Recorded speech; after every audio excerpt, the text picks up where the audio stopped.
Our top story at this hour, an alarming, if brief, alert going out this morning to people all across Spokane and North Idaho, warning of a possible dam failure in Post Falls. It was prompted by a construction crane collapse on the dam, which then triggered a series of reactions from multiple agencies.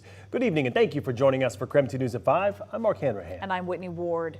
Now, we have complete team coverage on this incident tonight. Cody Proctor will have more on what the procedure is for a dam emergency. But first, our Shannon Mowdy is live tonight to walk us through what led to the crane collapse on the dam this morning. Shannon, what can you tell us? Well, I'm along the North Channel Dam on the Spokane River, and you can see where this crane collapsed. Avista is now investigating how that happened and when it hit part of the dam spillway this morning. A walk in the park can be routine, though in North Idaho, come prepared. Yes. Like Actually, Terry Call does. My walking stick is for a moose, because if they get too close, I can go moose.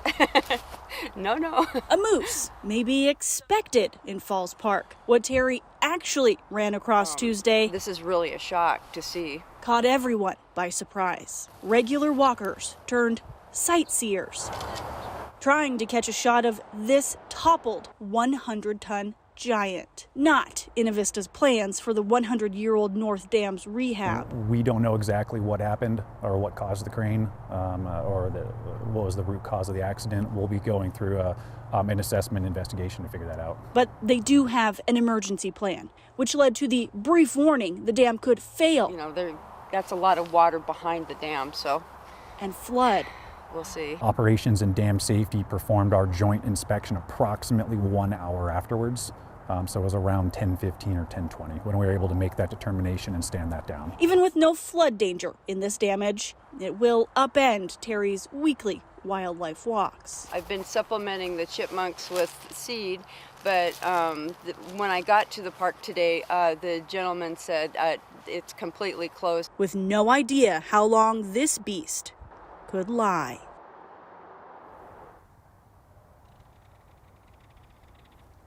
Now, right now, Avista is trying to assess how to get the crane upright and out of here. They are also looking into how and why that flash flood alert was put out. Shannon Mowdy, KREM 2 News. All right, Shannon, thank you very much. And to bring you more to every story, we reached out to the National Weather Service to find out why that flood watch alert was issued. KREM 2's Cody Proctor is breaking that part of this down tonight. Cody?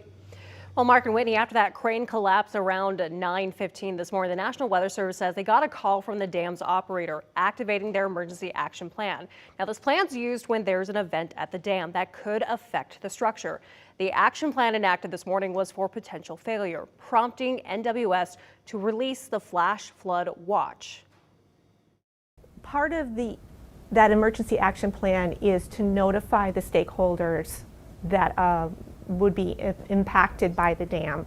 The National Weather Service is one of those stakeholders that gets notified because we issue the alerts for watches and warnings of any type of failure.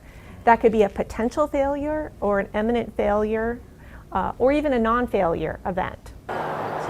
Now, the National Weather Service sent out the watch not long after they got that initial phone call. Fox says they canceled the watch after the dam was inspected and they were notified the emergency action plan was being descaled. NWS posted the cancellation notice just after 10:30 this morning. KREM 2 spoke to Avista about that process. Part of our temporary construction emergency action plan includes a list of notifications. Those include our internal and external agencies. I can't speak to their processes, and we're going to have to assess how that communication ended up going out to the public.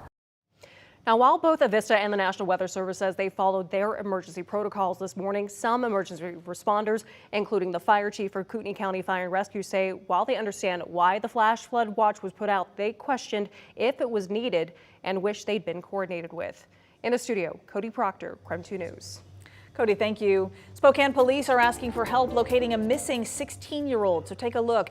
Naomi Berry's family reported her missing. She was last seen at school but has not returned home. Naomi is known to frequent the Shadle Park Walmart, the general downtown area, and Crosswalk Youth Shelter. Berry is described as 5'2" with a thin build, black hair, and green eyes. So if you have seen her, you're asked to please call Crime Check. That number is right there on your screen. All right, let's take a quick break from the headline to take a first look at the forecast. It was a chilly but dry day today, but that wet weather is heading our way. So Chief Meteorologist Jeremy Legoo standing by. So Jeremy, what do we need to know about Halloween? Oh, I think we do see rain, but that rain comes to an end in time for trick-or-treating. Right now we sit in the upper 40s with a nice sunny evening here in Spokane.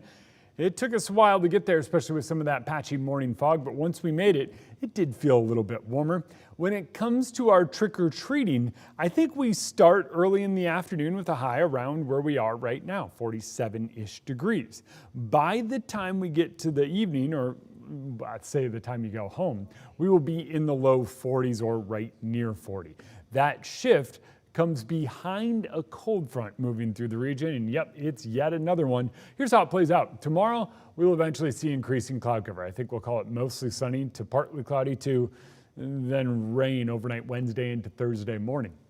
It all ends Thursday morning. It does. I have faith in that. All of that moves out by the afternoon, and we're talking clear skies, but a quick drop in temperatures. 51 degrees and mostly sunny tomorrow, 47 on Thursday with morning showers. Dry for trick-or-treating before rain makes its way back on Friday. All right, thank you.